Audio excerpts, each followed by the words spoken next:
Olha, Diego, a Omicron, ela realmente está se espalhando muito rapidamente e então a preocupação é muito numérica. A gente tem alguns trabalhos já publicados que sugerem que ela realmente seja uma variante um pouco mais leve do que a Delta, no sentido de que ela tem uma dificuldade de colonizar pulmão. Isso em modelo animal. Então, são estudos preliminares que sugerem para a gente que, apesar dela ser realmente muito, muito contagiosa, ela talvez seja mais leve e isso não seja só um reflexo dela estar chegando numa população vacinada, uma população que já teve Covid, ou seja, uma população que já tem imunidade prévia.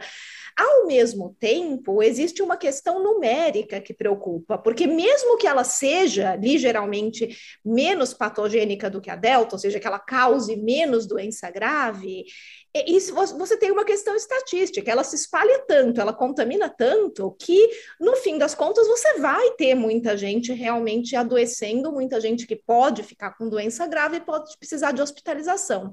Então, isso pode sobrecarregar os sistemas de saúde, não da mesma maneira que a gente viu no início da pandemia, mas é uma preocupação grande. E por isso, o Dr. Tedros Adhanom tem repetido consistentemente para a gente não menosprezar a Ômicron, mesmo que ela seja uma cepa mais leve, ela tem o potencial de causar muito dano ainda.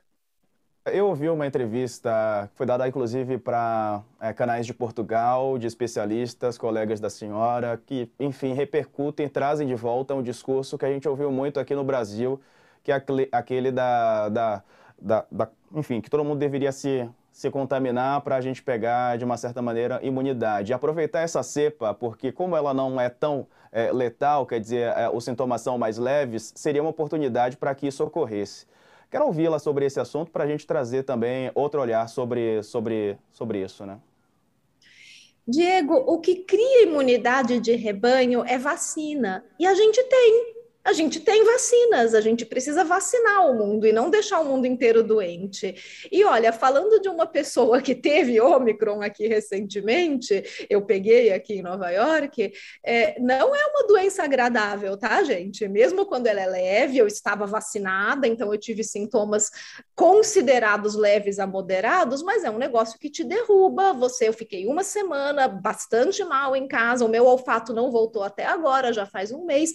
Então, assim, dos males o menor, eu tô bem, eu não precisei de hospital, tá tudo ótimo, mas não é uma doença que você queira ter. A gente não sabe qual que é o tipo de sequelas de longo prazo que isso pode ter, mesmo quando os sintomas são leves.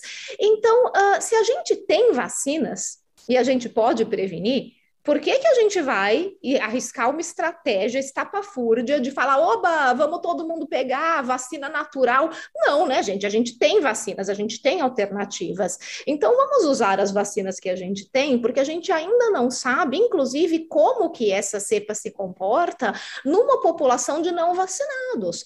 Como eu falei, até agora a gente está com a impressão estatística de que ela é mais leve e tem alguns estudos em animais, em modelo animal, que também sugerem que pode ser esse o caso.